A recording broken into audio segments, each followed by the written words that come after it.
नमस्कार, विज्ञान की इस कक्षा में आपका स्वागत है।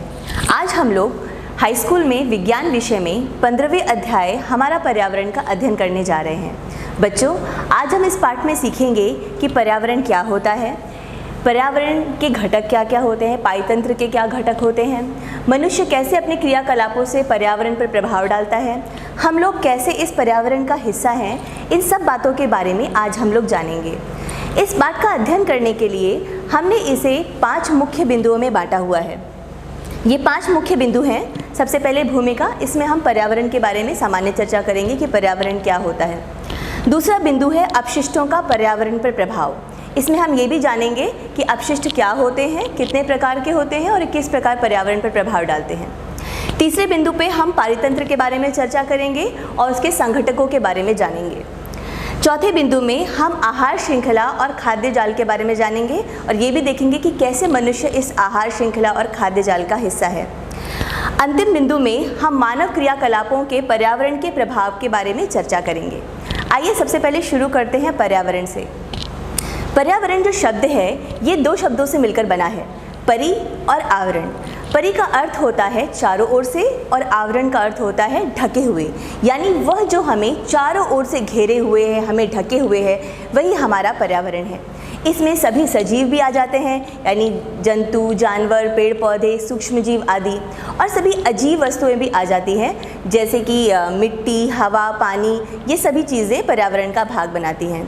अगर हम एक परिभाषा के रूप में देखें तो ये हमारे जीवन को प्रभावित करने वाले सभी जैविक और अजैविक तत्वों, तथ्यों, प्रक्रियाओं और घटनाओं का मिला जुला समुच्चय है या मिली जुली इकाई है। अगर हम एक घर के पर्यावरण की बात करें तो उस घर में रहने वाले लोग, उनके आपसी संबंध, उस घर में रहने वाले छोटे मोटे जीव जंतु, यानी छिपकली, कॉकरोच भी आप मान सकते हैं, वहाँ की दीवारें, छत, पंखा, कुर्सी, टेबल आदि, ये सब चीज़ें मिलकर उस घर का पर्यावरण बनाती हैं। उसी तरह विद्यालय का पर्यावरण, वहाँ के छात्र, वहाँ के शिक्षक, वहाँ के पेड़ पौधे, वहाँ की बिल्डिंग, पंखे, सब चीज़ें मिलके विद्यालय का पर्यावरण बनाते हैं। यानी एक पर्यावरण एक छोटे से घर से लेकर के एक पूरे जीव मंडल जितना बड़ा हो सकता है। अब आगे चलते हैं। अब हम जानेंगे अपशिष्टों का पर्यावरण पर प्रभाव। ये अपशिष्ट होते क्या हैं? हम अपने दैनिक जीवन में जितनी भी चीज़ें इस्तेमाल में लाते हैं, उसके बाद बची हुई अनुपयोगी वस्तुएं जो होती हैं वो अपशिष्ट कहलाती हैं। सुबह उठकर मल मूत्र त्यागने से लेकर के नहाने का बचा हुआ पानी, बर्तन धोना, कपड़े धोना और घर की सफाई, कागज़ के टुकड़े, सब्जियों के छिलके, गत्ते, प्लास्टिक की बोतलें, टूटे खिलौने आदि, ये सब मिलजुल कर हमारे दैनिक जीवन के अपशिष्टों को बनाते हैं। इन अपशिष्टों का अपघटन होना बहुत ज़रूरी है क्योंकि ये अपशिष्ट हमारे पर्यावरण पर प्रतिकूल प्रभाव डालते हैं और मानव के स्वास्थ्य पर भी प्रतिकूल प्रभाव डालते हैं। इन अपशिष्टों का अपघटन होगा कैसे?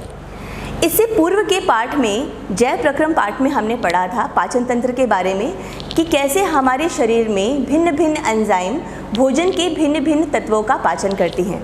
यानी कार्बोहाइड्रेट का पाचन करने के लिए जहाँ एमाइलेज एंजाइम है, वैसे ही प्रोटीन का पाचन करने के लिए पेप्सिन, ट्रिप्सिन और वसा का पाचन करने के लिए लाइपेज एंजाइम होती है। तो ये जो सूक्ष्म जीव हमारे पर्यावरण में होते हैं, जो हमें दिखाई नहीं देते, ये इन अपशिष्टों का अपघटन करने में सहायता करते हैं। इसके अलावा कुछ ऐसे कवक भी हैं जो इन अपशिष्टों का अपघटन करने में सहायता करते हैं। अगर आप अपने एक दिन के दैनिक अपशिष्ट को मिला करके मिट्टी में गाड़ दें, इसमें सब्जियों के छिलके, कागज़, लकड़ी का सामान, धातुएँ, प्लास्टिक, पन्नी इत्यादि को अगर आप मिट्टी में गाड़ दें तो कुछ समय बाद आप देखेंगे कि कुछ वस्तुएं तो हैं वो अपघटित होने लगती हैं और धीरे धीरे मिट्टी में मिल करके गायब हो जाती हैं, पर कुछ चीज़ें ऐसी होती हैं जो वैसी की वैसी ही अपनी पूर्व अवस्था में बनी रहती हैं। तो इस आधार पर हम इनका अपघटन हो रहा है कि नहीं हो रहा है, इसके आधार पर हम अपशिष्टों को 2 तरीके से बांट सकते हैं, जैव निम्नीकरणीय और अजैव निम्नीकरणीय। जैव निम्नीकरणीय अपशिष्ट वे होते हैं जिनका अपघटन जैव प्रक्रम के द्वारा हो जाता है और अजैव निम्नीकरणीय अपशिष्ट वे होते हैं जिनका अपघटन जैव प्रक्रम के द्वारा नहीं होता है। ये वातावरण में अक्रिय रहते हैं, निष्क्रिय रहते हैं, लंबे समय तक बने रहते हैं और पर्यावरण के अन्य सदस्यों को नुकसान पहुंचाते हैं, जैसे प्लास्टिक, पॉलीथीन आदि। अब हम आगे बढ़ेंगे। पारितंत्र और इसके संघटक। ये पारितंत्र और पर्यावरण काफ़ी मिलते जुलते शब्द हैं, मिलती जुलती इकाइयाँ हैं। पर्यावरण की तरह पारितंत्र भी एक प्राकृतिक इकाई है जिसमें एक क्षेत्र विशेष के सभी जीव, इसमें वहाँ रहने वाले जीव जंतु, जानवर, पौधे और सूक्ष्म जीव आदि सभी आ जाएंगे, और वहाँ के जितने भी अजैव पर्यावरण के जो सदस्य हो गए, जैसे मृदा हो गई, हवा हो गई, पानी हो गया, खनिज हो गया, आर्द्रता हो गई, ये सब चीज़ मिलकर के अजैव घटक बनाते हैं पारितंत्र के। ये सब और आपस में इनकी अंतःक्रिया, ये सब मिलकर के पारितंत्र बनाते हैं। तो पारितंत्र की अगर हम परिभाषा देखेंगे तो क्या होगी कि ये एक प्राकृतिक इकाई है जिसमें एक क्षेत्र विशेष के सभी जीव जंतु अर्थात पौधे, जानवर, सूक्ष्म जीव शामिल हैं, जो अपने अजैव पर्यावरण के साथ अंतर्क्रिया करके एक संपूर्ण जैविक इकाई बनाते हैं। हमने देखा कि इस पारितंत्र के दो मुख्य घटक होते हैं, जैव घटक और अजैव घटक। जैव घटक में सभी सजीव आ जाएंगे, इसमें मनुष्य, जानवर, सूक्ष्म जीव, पेड़ पौधे, ये सब जैव घटक कहलाएंगे। और अजैव घटक में तापमान, आर्द्रता, जल, खनिज, मृदा आदि ये सब आएंगे। अब पारितंत्र के प्रकार क्या होते हैं? पारितंत्र दो प्रकार का होता है, प्राकृतिक पारितंत्र और मानव निर्मित या कृत्रिम पारितंत्र। प्राकृतिक पारितंत्र का उदाहरण है तालाब, वन, मरुस्थल, यानी वे जो अपनी मूल अवस्था में प्रकृति में पाए जाते हैं उन्हें हम प्राकृतिक पारितंत्र कहेंगे। जैसे अगर आप एक तालाब की बात करें तो तालाब में पानी है, मिट्टी है, जो छोटे मोटे कीड़े मकोड़े हैं, मछलियां हैं, मेढक आदि हैं, उस पर आश्रित रहने वाले जो बगुले और अन्य पक्षी हैं, ये सब मिलकर के उस तालाब का पारितंत्र बनाएंगे। उसी तरह अगर एक वन की हम बात करें तो वहाँ के झाड़ियाँ, पेड़ पौधे, जानवर, मिट्टी, हवा, ये सब मिलके उस वन का पारितंत्र बनाएंगे। उसी तरह मरुस्थल में रहने वाले जीव जंतु, पेड़ पौधे, वहाँ की रेत, हवा, आर्द्रता आदि, ये सब मरुस्थल का पारितंत्र बनाएंगे। जो मानव निर्मित पारितंत्र है उसका उदाहरण हम देख सकते हैं खेत, बगीचा, उद्यान आदि। इसमें किसी बगीचे में उगने वाले पेड़ पौधे, वहाँ के कीड़े मकोड़े, मिट्टी, हवा आदि, ये बगीचे का पारितंत्र बनाएंगे। अब हम आगे जानेंगे जैव घटकों के वर्गीकरण के बारे में। जैव घटक तीन प्रकार के हो सकते हैं, उत्पादक, उपभोक्ता और अपमार्जक। हमने अभी तो घटकों को देख लिया कि इसमें पेड़ पौधे, मनुष्य, सूक्ष्म जीव आदि हैं। अब इनको हम अलग अलग केंद्रों पर रखेंगे। सबसे पहले आते हैं उत्पादक। उत्पादक का अर्थ होता है उत्पादन करने वाले। वे कौन से जीव हैं जो प्रकृति में भोजन का स्वयं उत्पादन करते हैं, स्वपोषी हैं? वे पेड़ पौधे और कुछ शैवाल आदि होते हैं जो भोजन का उत्पादन कर सकते हैं। भोजन का उत्पादन करने से हमारा अर्थ ये है कि ये सूर्य की ऊर्जा को, सूर्य से जो हमें सौर ऊर्जा प्राप्त होती है, उसको रासायनिक ऊर्जा में परिवर्तित करके इस श्रृंखला के अन्य लोक सदस्यों के लिए उपलब्ध कराते हैं। तो उत्पादक में पेड़ पौधे हो गए। उपभोक्ता होते हैं प्राथमिक उपभोक्ता, द्वितीयक उपभोक्ता और तृतीयक उपभोक्ता। उपभोक्ता वे जीव हैं जो इन उत्पादकों पर प्रत्यक्ष या परोक्ष रूप से निर्भर करते हैं भोजन के लिए। तो जो प्राथमिक उपभोक्ता हैं ये वे जीव जंतु हो गए जो उत्पादकों पर प्रत्यक्ष रूप से निर्भर करते हैं भोजन के लिए। इसके बाद आते हैं द्वितीयक उपभोक्ता। द्वितीयक उपभोक्ता वे उपभोक्ता हैं जो प्राथमिक उपभोक्ता को भोजन के रूप में ग्रहण करते हैं। प्राथमिक उपभोक्ता में तो शाकाहारी जीव आ जाएंगे क्योंकि वो सीधे उत्पादक यानी पेड़ पौधों को खाते हैं। द्वितीयक उपभोक्ता में मांसाहारी जीव आएंगे क्योंकि वो प्राथमिक उपभोक्ता यानी जो शाकाहारी जीव हैं उनको भोजन के रूप में ग्रहण कर रहे हैं। तीसरे नंबर पे आते हैं तृतीयक उपभोक्ता। वे जो द्वितीयक उपभोक्ता को भोजन के रूप में ग्रहण करते हैं। तो तृतीयक उपभोक्ता में जो जंतु आएंगे उनको हम शीर्ष या उच्च मांसाहारी भी कह सकते हैं। तीसरे नंबर पे आते हैं अपमार्जक।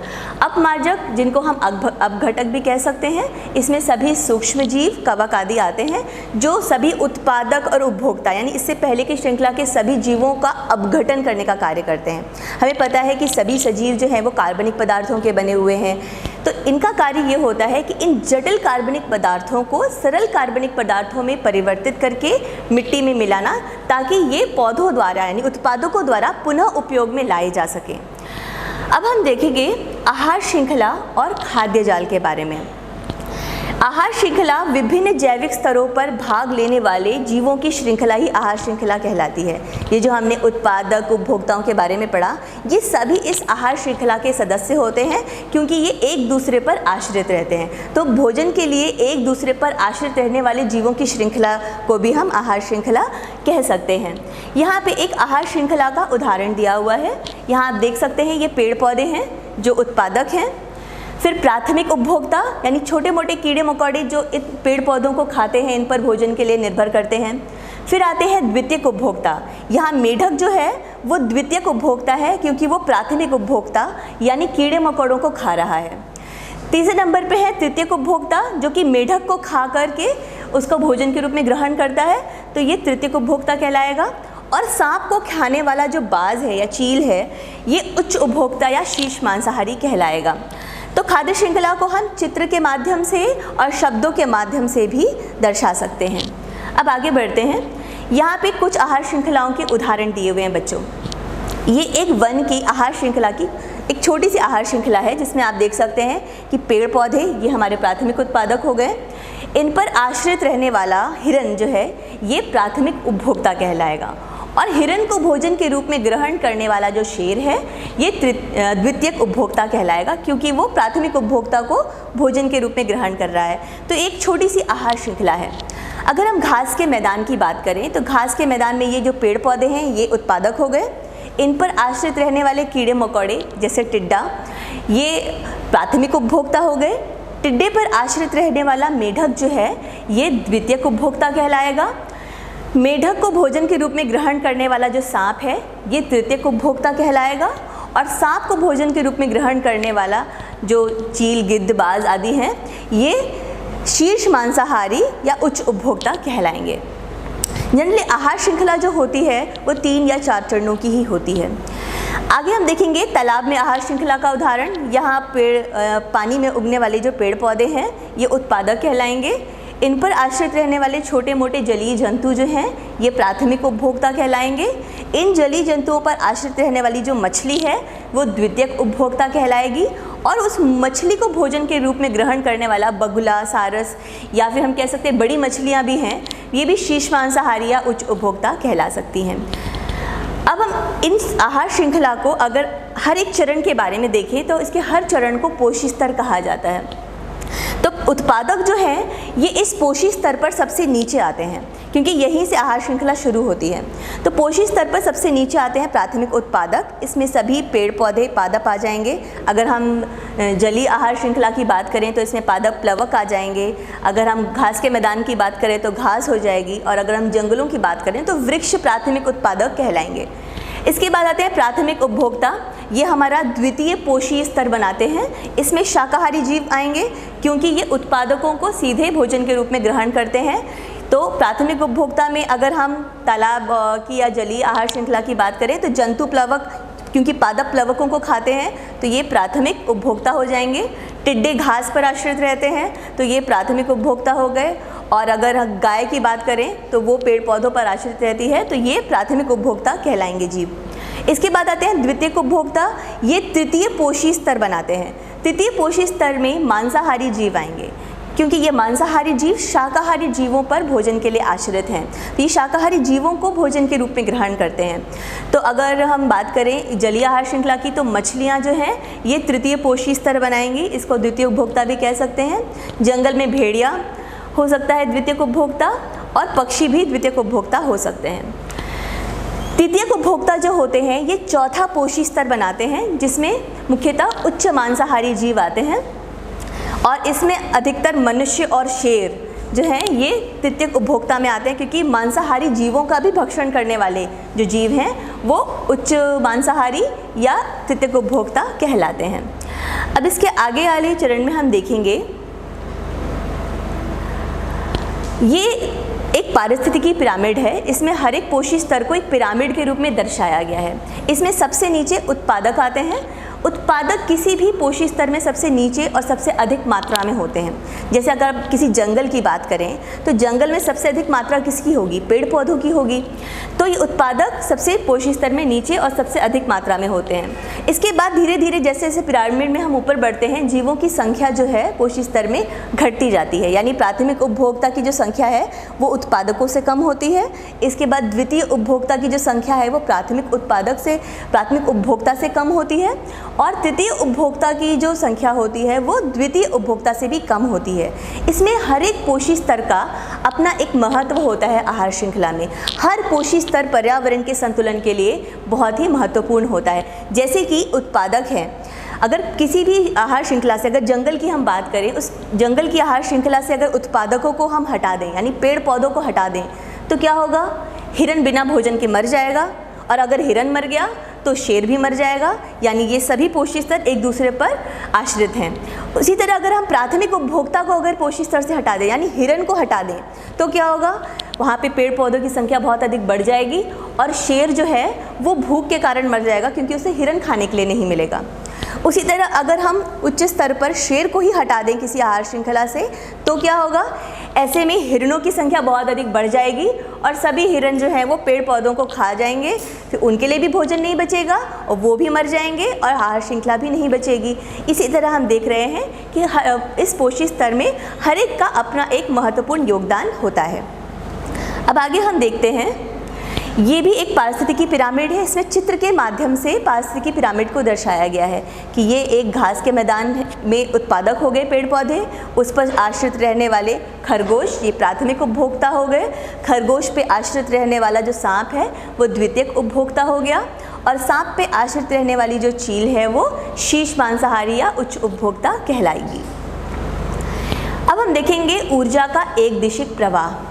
हमें पता है इस पृथ्वी पर ऊर्जा का मुख्य स्रोत क्या है? सूर्य।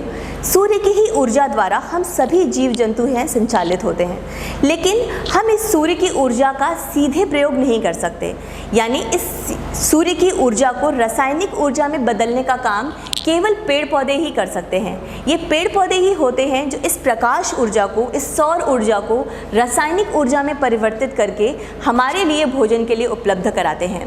तो लेकिन सूर्य की इस ऊर्जा का जो प्रवाह है ये पोषी स्तर में नीचे से ऊपर की ओर होता है, यानी उत्पादक से प्राथमिक उपभोक्ता, फिर प्राथमिक उपभोक्ता से द्वितीयक उपभोक्ता, द्वितीयक से तृतीयक, और इसके बाद शीर्ष परभक्षी तक जाता है। यानी ऊर्जा का प्रवाह जो है ये एक दिशा में हो रहा है, नीचे से ऊपर की ओर। यानी पौधे अगर एक बार प्रकाश की ऊर्जा को रासायनिक ऊर्जा में यदि बदल दें, ये वापस से उसे सौर ऊर्जा में परिवर्तित नहीं कर सकते। हमें पता है कि ऊर्जा का रूप बदला जा सकता है, यानी सौर ऊर्जा जो है रासायनिक ऊर्जा के रूप में उपलब्ध हो जाती है, लेकिन पुनः सौर ऊर्जा के रूप में नहीं जा पाती है। ये जो सूर्य की ऊर्जा पौधों को प्राप्त होती है, क्या पौधे उस पूरी ऊर्जा का इस्तेमाल कर लेते हैं भोजन के रूप में?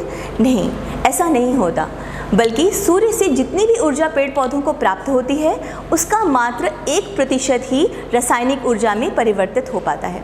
इसके बाद अगले पोषी स्तरों तक पहुँचते पहुँचते ये ऊर्जा घटती ही चली जाती है। यानी उत्पादों के बाद जब प्राथमिक उपभोक्ता इस ऊर्जा का इस्तेमाल करते हैं तो वे मात्र 10% ऊर्जा को ही जैविक मात्रा में परिवर्तित कर पाते हैं। यानी उस 1% का भी 10%, बाकी जो 90% ऊर्जा होती है वो वृद्धि में, पाचन में और जीवन के अन्य क्रियाकलापों में खर्च हो जाती है, और कुछ ऊष्मा के रूप में उसका ह्रास हो जाता है। यानी केवल 10% ऊर्जा ही प्राथमिक उपभोक्ताओं तक पहुँचती है। इसके बाद प्राथमिक उपभोक्ता से द्वितीयक उपभोक्ता तक पहुँचते पहुँचते भी वो ऊर्जा जो है और कम हो जाती है। यानी उस 10% ऊर्जा का भी 10% ही अगले चरण तक पहुंच पाता है। यहाँ पर भी 90% ऊर्जा का ह्रास हो जाता है। इसके बाद द्वितीयक से तृतीयक तक पहुँचने में फिर 10% आगे जाती है, और शीर्ष तक पहुँचते पहुँचते ऊर्जा की मात्रा बहुत ही अधिक कम हो जाती है, लेकिन फिर भी ये जीवन की सभी गतिविधियों को चलाने के लिए पर्याप्त होती है। यहाँ पे हम चित्र में देख रहे हैं कि कैसे सूर्य की ऊर्जा प्राथमिक उत्पादकों से लेकर शीर्ष परभक्षियों तक जा रही है। मान लीजिए प्राथमिक उत्पादकों को 100 किलो कैलोरी ऊर्जा प्राप्त हुई, तो उसका मात्र 1% ही प्राथमिक उपभोक्ता तक बचेगा, फिर उसका 10% स्थानांतरित होकर अन्य चरणों तक पहुँचेगा। इन पोषी स्तरों में हम देख रहे हैं कि हमने अपघटकों को कोई स्थान नहीं दिया है, क्योंकि अपघटक किसी के शीर्ष में नहीं आते। ये प्राथमिक उपभोक्ता से लेके, प्राथमिक उत्पादकों से लेके शीर्ष उपभोक्ताओं तक सबका अपघटन करते हैं। यानी ये हर चरण के साथ जुड़े हुए हैं, इसलिए इन्हें कोई विशेष स्थान आहार श्रृंखला में या पोषी स्तर पर पारिस्थितिकी पिरामिड में नहीं दिया गया है। अब आगे हम देखेंगे आहार जाल या खाद्य जाल क्या होता है। आहार श्रृंखलाओं में जो भी जीव एक दूसरे पर आश्रित रहते हैं वो केवल एक जीव द्वारा भक्षित नहीं किए जाते हैं। जैसे पेड़ पौधे हो गए, पेड़ पौधों को केवल गाय नहीं खाती, उसे बकरी भी खाती है, उसे यानी कीड़े मकोड़े भी खाते हैं, उसे पक्षी भी खाते हैं। तो एक ही जीव पर कई जीव आश्रित होते हैं भोजन के लिए। तो अगर हम एक पारितंत्र की बात करें तो एक ही पारितंत्र में एक जीव कई जीवों पर आश्रित हो सकता है। जैसे यहाँ पे आप पेड़ पौधे देख रहे हैं, इन पेड़ पौधों पे छोटे जीव जंतु, अगर उस पाइतंत्र में कोई तालाब है तो उस जीव जंतु पर मछली, मछली पर बगुला और बगुले को शेर खा रहा है। यानी इस तरह से ये आहार श्रृंखला जो है ये कई आहार श्रृंखलाओं के साथ जुड़ी हुई है और ये सभी आहार श्रृंखलाएं जाके शेर पर ख़त्म हो रही हैं। ये दूसरी जगह हम देख रहे हैं कि पेड़ पौधों को खाने वाले कीड़े मकोड़े, उनको खाने वाला मेढक, मेढक से सांप और सांप से चील। इसी तरह अगली आहार श्रृंखलाओं में कीड़े मकोड़े, उनको खाने वाले छोटे जीव, उनको खाने वाले उनसे बड़े शीर्ष जीव, और इस तरह से बहुत सारी आहार श्रृंखलाएं आपस में मिलकर के एक खाद्य जाल का निर्माण करती हैं। तो अगर हम आहार जाल या खाद्य जाल की परिभाषा देखें तो किसी पारिस्थितिकी तंत्र में उपस्थित विभिन्न आहार श्रृंखलाएं एक दूसरे से संबद्ध होकर जब एक जाल रूपी संरचना का निर्माण करती हैं तब हम उसे आहार जाल या खाद्य जाल कहते हैं। आगे हम देखेंगे जैव आवर्धन क्या होता है।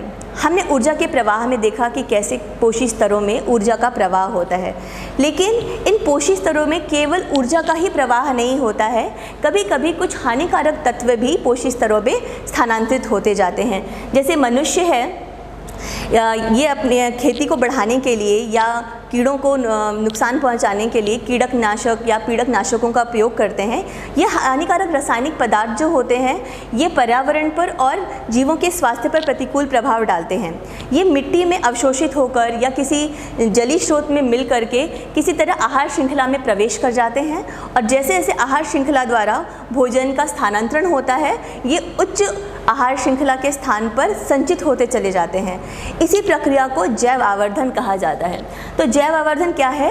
हानिकारक रसायनों का आहार श्रृंखला में प्रवेश करना, पोषी स्तर के साथ बढ़ते जाना और अंतिम स्तर पर संचित हो जाना। क्योंकि हमने देखा है कि मुख्यतः आहार श्रृंखलाओं के शीर्ष स्तर पर मनुष्य ही होता है, तो मनुष्य को ये बहुत अधिक नुकसान पहुंचाते हैं। तो अंतिम स्तर पर संचित हो जाना यही जैव आवर्धन कहलाता है।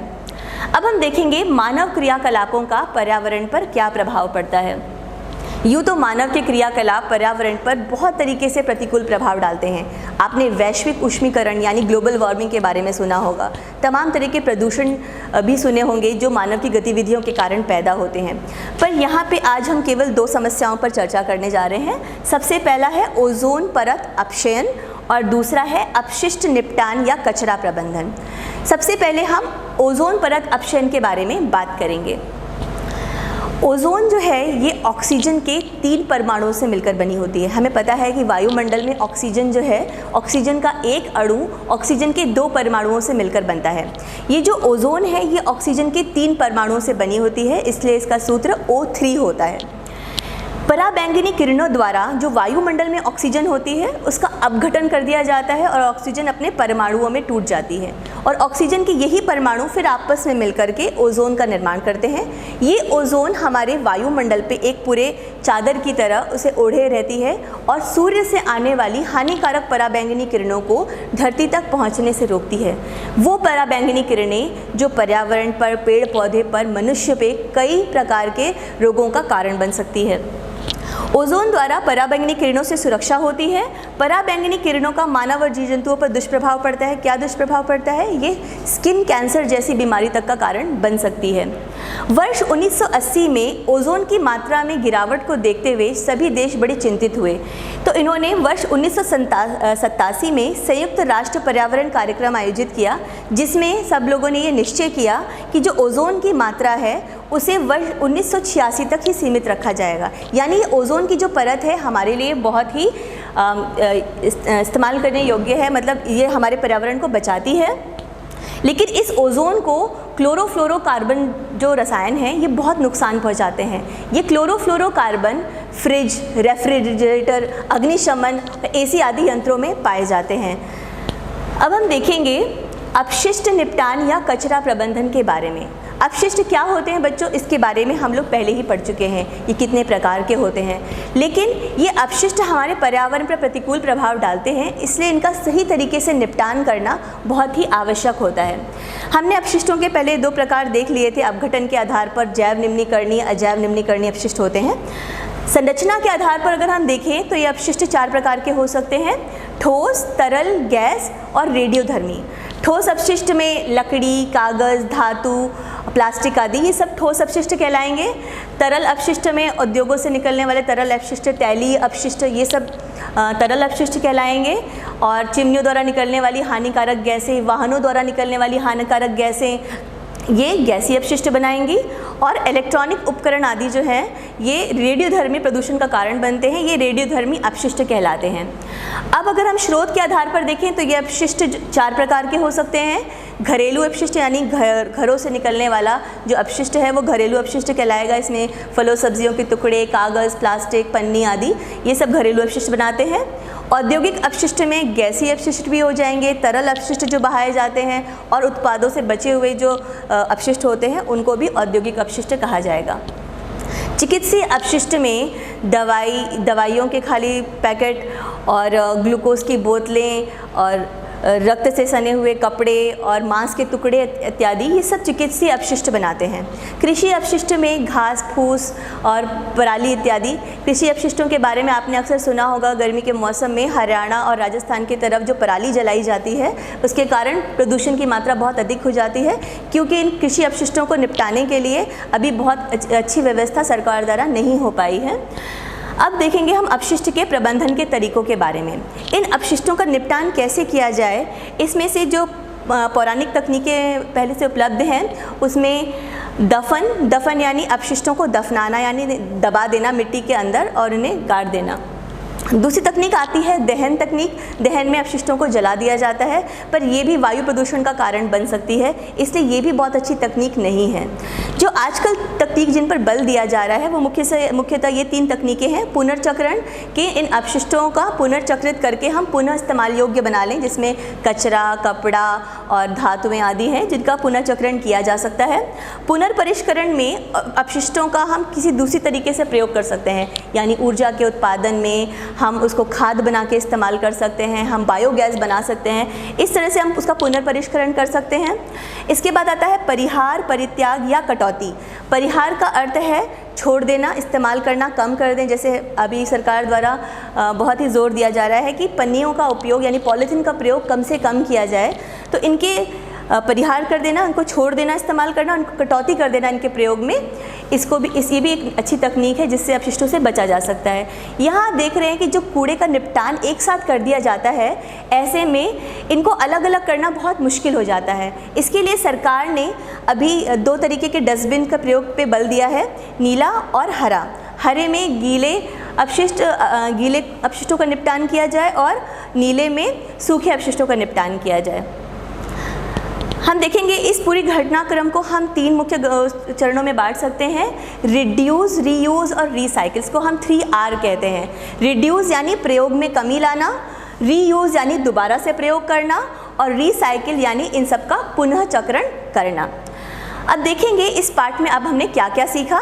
इस पार्ट में हमने सीखा कि पर्यावरण और पारितंत्र से आप क्या समझते हैं, पारितंत्र के संघटक क्या हैं, पारितंत्र कितने प्रकार का होता है, अपशिष्ट क्या होते हैं, जैव निम्नीकरणीय अजैव निम्नीकरणीय पदार्थ क्या होते हैं, जैव घटकों का क्या वर्गीकरण है, आहार श्रृंखला और खाद्य जाल से आप क्या समझते हैं, पारिस्थितिकी पिरामिड में भिन्न भिन्न पोषी स्तर क्या हैं, ऊर्जा के एकदिशिक प्रवाह से आप क्या समझते हैं, जैव आवर्धन क्या है, ओजोन अपक्षयन के कारण एवं परिणाम क्या है, और कचरा प्रबंधन की विभिन्न तकनीकें क्या हैं। मुझे उम्मीद है बच्चों कि अब तक आपने जो पढ़ा है उसके आधार पर आप इन प्रश्नों का उत्तर दे पाएंगे। मुझे उम्मीद है आपको ये पाठ समझ में आया होगा। आज के लिए इतना ही। नमस्कार।